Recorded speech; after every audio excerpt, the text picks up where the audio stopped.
Hello, and welcome back to the Interrogation Room. I am one of your hosts, Blake Martin. I'm the other host, Angie Bloechl. And Blake, today, how are you doing? I'm doing fantastic. How are you? I'm pretty good. It's been a week, good? as one would say. It's been a week. Yeah, it's been our first full week in. Oh God. Well, we had one a little bit ago, but it's a rare occurrence these days. Yeah, I think we only have 4 left for the rest of the school year. 4 full weeks. 4 full weeks. Yeah. Exciting. Pretty crazy. Okay, well, we have a very special guest with us today. We have the one, the only Ms. Catalano. Oh boy, thank you. Yeah, also known as JCat to her fans and friends. Yes. So, yeah, I would like to say, I believe she is a fan favorite. I would say so too. I would say so too. Yeah. Kind, thank you. I hope so. I hear good reviews from many people. Oh, definitely. I mean, I think across especially 3 different classes and sports too, correct? From Sports, clubs, all different grades. Yeah. Very involved. Yeah. So, I think we should talk a little bit about your involvement and let anyone try and get to know you a little better if they do not already know you. Sounds good. So, what classes do you teach? Because I know it's gone up recently. Mm-hmm. So currently I have Honors American History, which is predominantly freshmen, and I've taught that for several years. My most newest edition is AP Research, and I have the honor of teaching that with Ms. Collins and Mr. Schreiber. And I have both of you in there, so that's a bonus as well. Bonus or a curse? Yeah, well, no, I think it's a fantastic class. Just the kids in there and the experience I'm having is fantastic. Probably the one that's giving me the most enjoyment right now is AP Human Geography. That was new to me. This is my 3rd year teaching it. About 4 years, well, I would say 4.5 years ago, we talked about starting a new class or adding something to the curriculum. And with my geography certification, I've not used it. My wheelhouse is history, and taught a little Spanish when I first started as a Spanish minor. But social studies, history has always been my love. And when that opportunity came up, I was a little nervous about it, but my mindset was I asked my kids to stretch. I asked them to be lifelong learners, and I knew it would be a learning curve for me, and it continues to be, but I'm really developing an affinity for it. I love it. It's just, I'm seeing all the relevancy in it each and every day. And I just really am enjoying it. And it's unique that it is open to 9th through 12th graders. So that's a different experience as well. And the kids that I have are great. They're driven, they're motivated. And what I really like to see happen is those older kids kind of become mentors to the younger kids, for sure. Kind of giving them the tips and the tricks and the words of wisdom, and here's how you prepare, and don't worry too much about this. And so it's been a fun class. It sounds like it. I've never taken it, and unfortunately I do not have another year to take it. But I know Blake has.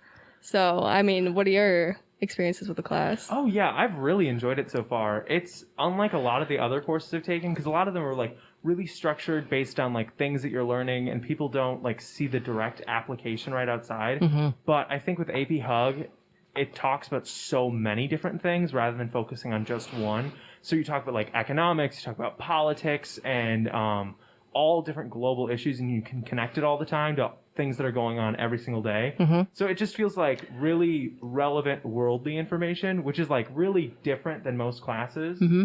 We have a good time, and we're still learning really interesting information. So I think it's important too. The biggest question I get is, what is human geography? I mean, I think everybody knows geography, and they think the class is about just maps, just rivers, lakes, boundaries, state capitals. But when you think about the human impact on the environment, on politics, on why where people live, and where cities emerge, and where, urban and rural boundaries lie, and the economic activity. So as you said, Blake, it's just really, it's relevant. Every time you open up a newspaper or listen to a media report, you can almost always find a piece of something in the curriculum. And there's lots of crossover with other folks in the building, environmental science, over in FACE. So like I said, I hope that people check it out and sign up if they want a challenge. Yeah, it's like, I think the coolest part about it is I think a lot of other classes focus on like giving you just information, but I'd say it's more of like a new lens to look through issues. Yes. So it's like adding just a new perspective Yeah. to things that you already are kind of familiar with, rather than just teaching you new things to learn. Couldn't have said it better myself. Nicely done. Well, thank you. Whoa, we got a little plug for that class. We All do. right. Yeah. 2 sponsors today, Blake and Miss Catalano. Yeah. But given that, I know you already talked about how that's one of the most interesting classes you're teaching right now. But if, taking into consideration you've been doing Honors American for years, Right. while, Right. what is your like favorite class right now, like overall, and why? My favorite class? I think it's the AP Human, because we get a chance to really dive into things that are relevant, and I give them a little bit more ownership. We do something in class. I ask that they bring like academic articles related to our unit of study. So everybody is, I divide the topics up, and then they have to present. So they're working on that, like their presentation skills and sharing. But oftentimes it jumps off into something else that we can dive into, a topic related to something in the curriculum, but yet something that's so relevant and so current. And it really makes them see how important it is. And as you said, Blake, how relevant it is to their daily lives. Yeah, I've always found that helpful in like any class I've ever taken, where you learn something and it's just like you're hyper focused on just like that current subject. But really when it kind of clicks for me is when teachers will bring in like, even if it's just a current news article talking about something that's actually happening and how that applies. Like I know that's extremely helpful with my economics class right now, where like you can see it like on paper and you can see a graph and you're like, okay, who cares? But then you see actual things that are happening and it makes it so much easier to not only care about, but just to understand. And I think it's really important to be able to do that. And like you said, looking through everything with a completely new lens is a really important skill to have. And some classes don't focus on that as much. So I think that's really interesting. I think immediately when we shut down last March, maps were coming out showing how COVID was spreading and how it was diffusing. Those are things that we talk about in human geography. And so seeing that and seeing how the GIS and you can track, the spread, and now we're tracking the vaccine distribution and what places need it, what places aren't getting it. Again, it's just like ripped out of the headlines. You couldn't ask for something like the material just falls in your lap almost. Yeah, it was perfect for that one of those first activities that we did, like the contagious diffusion, you have to look at all that kind of stuff. It was just a really like perfect scenario for that. Yeah. Now we have a very interesting question for you. Oh boy, here we go. So you've talked about your favorite courses that you're currently teaching. Right. If you had a dream course that you haven't taught yet, that you want to get into, Oh gosh. what would it be? It can exist at the school. It doesn't have to exist at the school. So Something you You just can think wish of you could anything. teach about. Something I wish I could teach about. That's a big question. I think we could use, what would be relevant would be like a women's experience in history, just a semester, yeah. just highlighting, and again, bringing it full circle. I think women in history, their accomplishments and how they've gotten there, and also looking at the experience of women of color also, and bringing that in. I think those are places that my like current curriculum could use some updating. So I think that would be fantastic. I really loved when I taught sociology, so bringing in some sociological aspects into that too, how women are seen in society and how they've changed over the years too. Yeah, Decades. I find that interesting. I've always like wished we had a few more like specific history classes, especially for, like you said, women or African Americans or Native Americans, because you do get a little taste of that in a general American history course, but it's not very in depth, just because there's not enough time. But it's really interesting once you already have that basic understanding of history to kind of go deeper into that. So I would be interested in that. Yeah. Definitely. And I think something that I really like, and this is just kind of going back to general, like the American history course, is how well the courses of APUSH and Honors American tie into each other. I think they both like play off of each other really well. And I learned a ton from APUSH, but I think Honors American really set the story, and then APUSH kind of like explained a little bit more of like a working knowledge. Yeah. Of things. But, I mean, I think those are two of my favorite classes I've taken. And I really just history. I get jazzed for history. I love it. I love it. We're three of us are history nerds.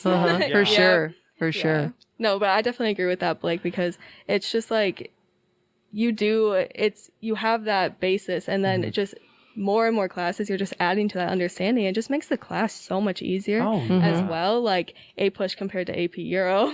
Oh yeah. No offense to AP Euro, but it's a lot. Well, right, because you have a little bit of background. So Yeah. you've got a little bit of context going into it, and then Mr. Pfeiffer just dives in so much deeper, layers. and, he's the history wizard. And Yeah, if I've got a question, if I've got, something I want to ask or verify, I mean, he's my go-to person. And so, tremendous respect for his knowledge and his help. Yeah, and I always thought he did a really good job of at least touching on some lesser known topics, like especially Native Americans. It's not often, we don't go into it as much in a lot of American history classes, and I really appreciated that. It's just something different, and it's putting into the context of what else is happening then. Correct. Yeah. Okay, so now we're going to be talking, still has to do with history, but this is a whole nother animal. Oh, boy. And anybody who's had you in either AP Hug, who's seen you in the hallways, understands that National History Day, our freshman competition, can be quite the stressful time. Yeah. I was like, I should read the question that I had. I didn't know. What keeps you motivated to do it every year? I know that it's a struggle. I know that it's a challenge. And, I think, and I hear to other teachers, like kids will comment in class, I just can't wait for this to be done. And they're swearing under their breath, and they're, cursing and, probably ruining the day they signed up for the course. But, I believe that the skills and the way that it challenges them. And I think for many of them, especially the freshmen, they've kind of sailed through, maybe their middle school experience. Not all of them, but many of them have. They're really intelligent kids, and they're bright. And they can write reports till the cows come home. You give them a topic and they can give you a factual report, but coming up with a thesis statement and then proving that with historical research, critically thinking about something from different sides of the coin, and then having to defend it and be able to speak about it with an adult and do that interview. I know that it's daunting. I know that it's hard, but what keeps me doing is that rewarding is, as you asked, is kids come back. And all of a sudden they were sophomores and juniors, and now they've had Mr. Pfeiffer's class. They say, your class was a breeze. Or they'll say, the things that I learned in National History Day, although I didn't appreciate at the time, have really served me well. So I do think that it's a project that really sets them apart from their peers in terms of what they're doing. And I know that they struggle, but I think that's okay. I think they need to do that. And time management skills. I mean, I'm a number one procrastinator. They learn that they can't do that they've got to learn to chunk things and take things and be sure that they're not saving it to the night before, because you just can't do it the night before. Yeah. You both know, you both came through it. We're with flying veterans. colors. We survived. But I do think it's important because we saw other classmates, and we hear stories now as seniors about students who really do struggle. But it's the kind of thing where, like, sometimes they need to struggle. And if this isn't their best all-star project, sometimes that's okay, because it's a learning curve. And sometimes it takes, failing a little bit to realize, oh, I kind of need to get my stuff together. So I honestly think it was really helpful for a lot of people. And even for me, it's also just about, like, being able to find and put together so much information and be able to present that in a way that's, like, coherent and, like, actually entertaining. It's synthesizing that breadth of information into something that hopefully they enjoy, like a paper, an exhibit, a website, a documentary, performing, so it gives them some creative, decision making, but yet there's context to follow and rules to check off. So, I mean, I think those are things to me, AP research is National History Day on steroids. There are so many things I see, going on in this class that are, magnified of what we just gave them a little taste of in NHD. And when a kid says to me, I'm really now excited. I got this interview with this professor, or I found this primary source and just totally changed my direction in this project, and the light bulb goes on, then that's rewarding. So when you get a couple of those, you're like, all right, I'm going to keep doing this, no matter if they, are, cursing at me behind their notebooks, I'm going to keep doing it. I'm going to keep challenging them. Yeah. Mm-hmm. It's interesting because, like, no matter what, you're going to have a million other National History Days down the road. Now, it might not be National History Day, but it's just the first hurdle for them to jump over. So you're going to have tons of other projects like this, but it's just getting those gears moving. And honestly, I think it really set both of us up for success later. But I will say, I do miss dressing up as Judge Seawall. I don't get to do that in AP research, but yeah. Anytime you want to dress up and come to AP Hug, I'm okay with that. I'll reenact for context, just so I didn't just name drop Judge Seawall. He was a famous judge in the Salem witch trials, which I played in our. Yeah. I think we went to. You did. You went to Madison, and Angie and Jenna went to the national contest. Yeah. It's a huge accomplishment. Palmer Raid's website. Yeah. Okay, so now I think we have. Do you want to keep talking about NHG, or do you think we can move on? I was gonna say we covered that pretty thoroughly. We did. Yeah. We did. Now we have some personal opinion. Okay. Based off of honors American history questions. Okay. Okay. So the first one is, what's your favorite progressive era workplace disaster? Because we have ours. Yeah, we do.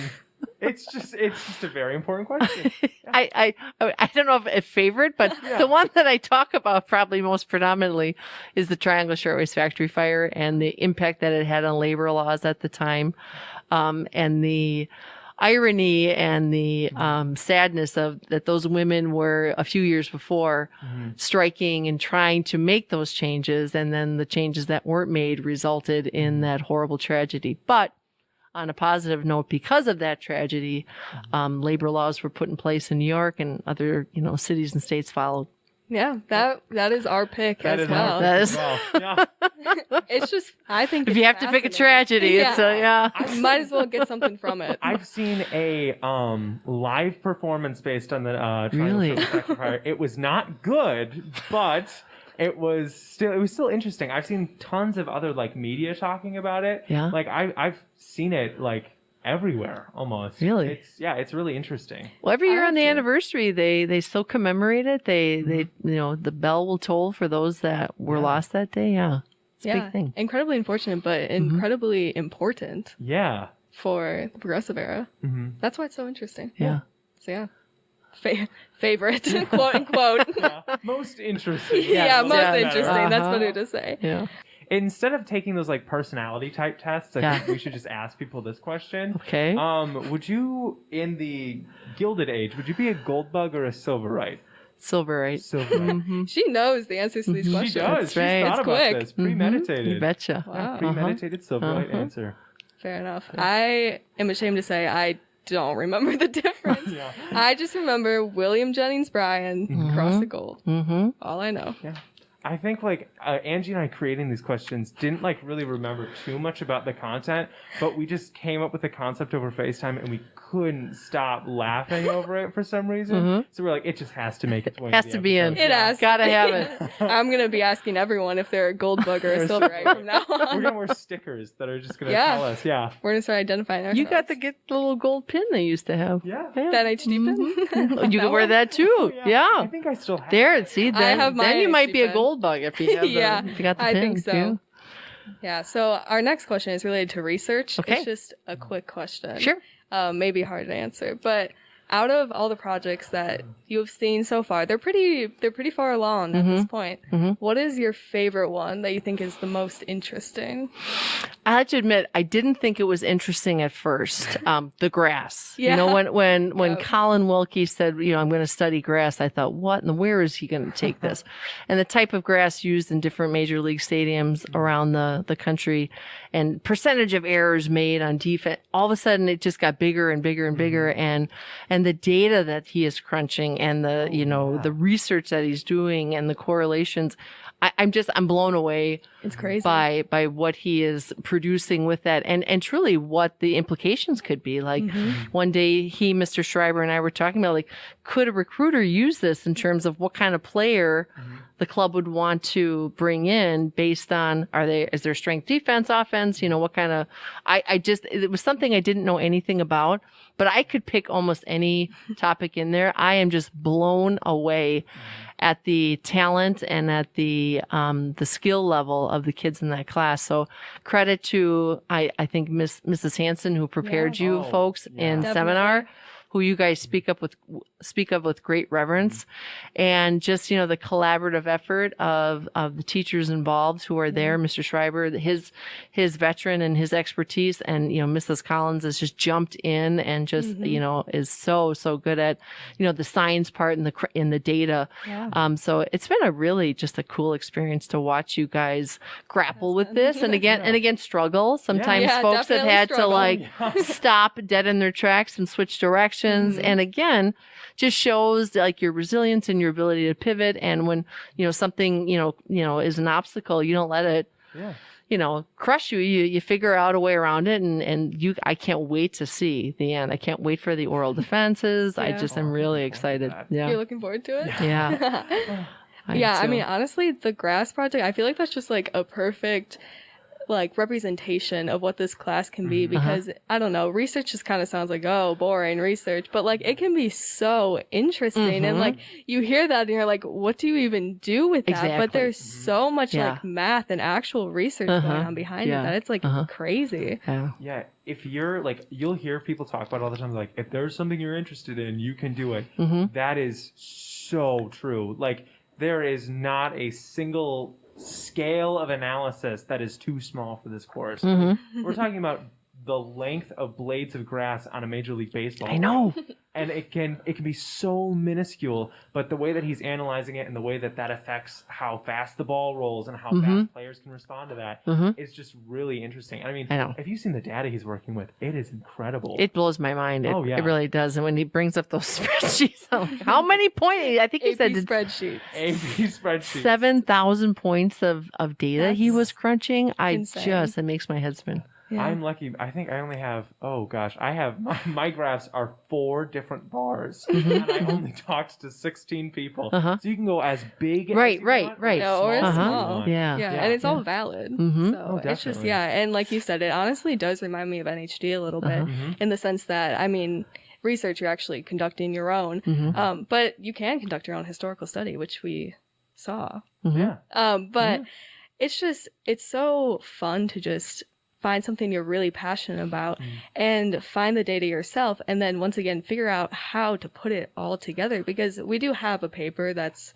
has a lot of leeway with words, but then there's also a presentation similar to how NHD, you have to present it in a way that's concise, but still gets your point across. So it's like those skills are so important over and over invaluable again. in any field, really, to be able to critically argue something and to prove your point, to consider an opposing viewpoint, and and that it's valid, but yet you're still going to argue for your interpretation of your results, and adding to a sea of knowledge. How cool is that? As an 18 or 17-year-old kid, young adult, I should say, to be able to add to a piece of scientific or social data or research that's out there.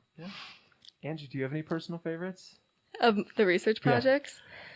I mean, I do like the idea of the corn project. Oh, Aiden's Phantom Corn Project? Yes.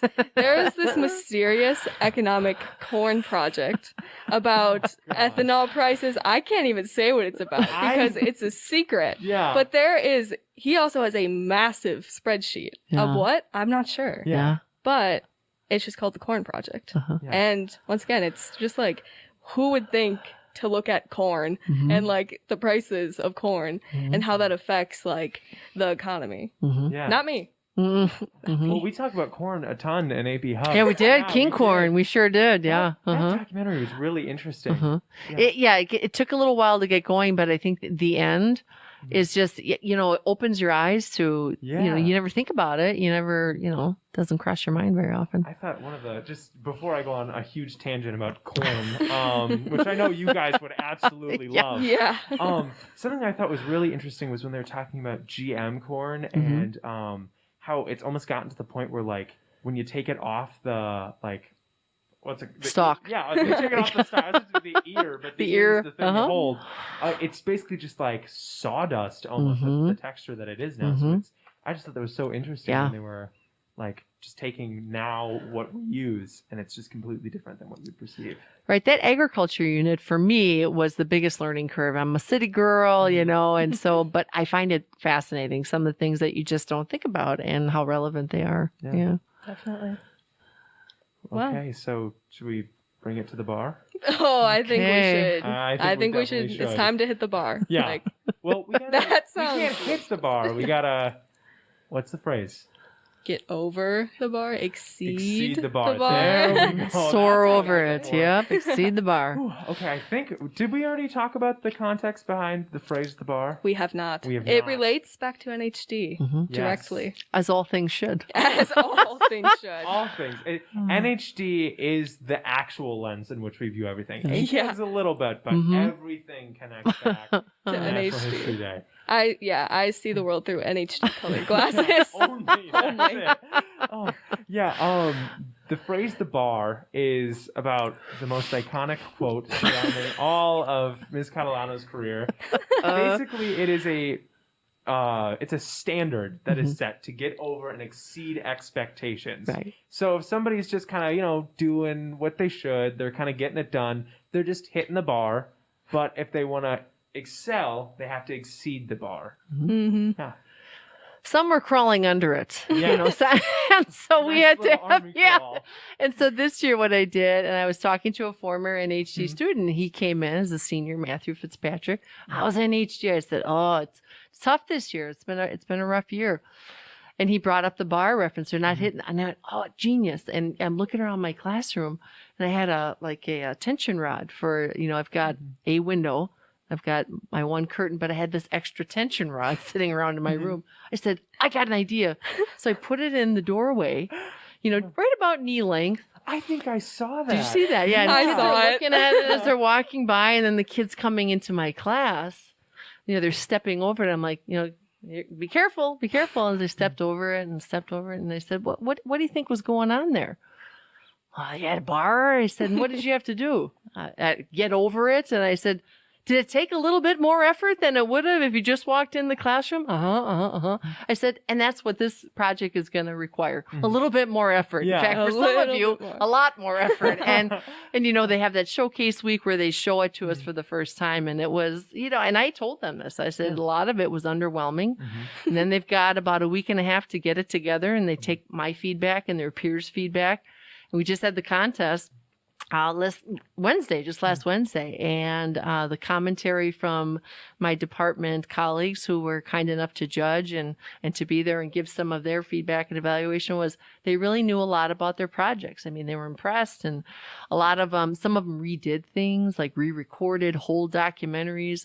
Some folks redid the entire exhibit boards. A lot of them took the advice given and ran with it. And I think when they get there that night, I think they are proud. I mean, you kind of see it. They open up their exhibit and they stand a little taller, or they're really excited to tell you about how their interview went. And all of a sudden, like I said, you see that light bulb go on. So just got to push a little. It's worth the pain. It is. I have an embarrassing confession to admit when I did see it that one day. I was like, are they doing like a really hard version of Limbo before they have to walk in? If someone tried to get under the 'cause bar. I just saw like a tension rod sitting there. I was like, that's a little low. She lost her mind finally. Yeah, finally. We've been waiting. We've been waiting. Just kidding. Are we? Yeah. Okay, so moving on to our main point. What represents the metaphorical point that a freshman must need to get over to succeed in life? The bar. The bar. The bar. That is correct. Yeah. Wow, that was a tough one. That was a tough one. Yeah. But I think it's an important lesson Of course. for everyone, not just freshmen. It is primarily for freshmen, Yeah. but we're still trying to exceed the bar. The bar moves every year. Yeah. It's Higher. It's You hope it Yep, does, right? exactly. It's a mobile bar. It just every time you think you get over it, it gets back out from under you. Yeah, and gets keeps sneaking up there. It does. Oh, yeah, and it's funny because I've started saying that like just without even recognizing where it's from. I'll like talk about like getting over the bar, and I'm like, where is that from? And then I'll have like a flashback to Honors American, and I'm Oh, like, no. that's where it's I from. hope it's not PTSD. Only a little. Yeah. But we've been trained. Yeah. We've been trained. Classically conditioned. Yeah.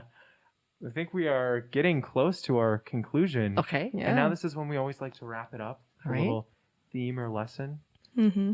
I and- mean, if you haven't guessed from the way we've said it about 1,000,000 times this Yeah. episode, the theme of this episode is the bar. Mm-hmm. And we usually have a challenge for our listeners to try and, take something away from the episode and apply it to their lives. And our challenge this week is to try to at least meet, but if not, exceed the bar at something in your life this week. Examples, Blake? That could be, helping out a friend, making a dinner, homework assignment, or my personal favorite, an extensive multi-page website describing the 1920 Palmer raids. Oh, that's right. Yeah. You could do that. You could. Yeah. And you would go to nationals, right? Oh, yes. Nationals in Washington, D.C. Yeah. Yeah. That could be an unintended consequence of creating an extensive website. Unintended. Unintended. Did you not want to go to nationals? It was a nice surprise. Okay, Yeah. well, I think that is all for us. Do you have any final words you'd like to add?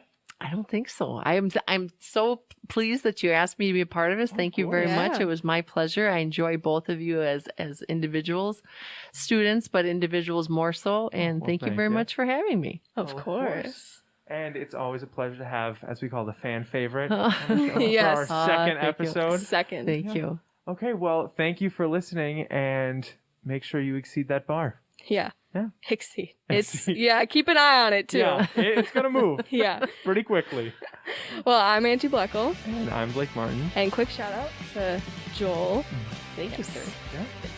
So thank you for listening.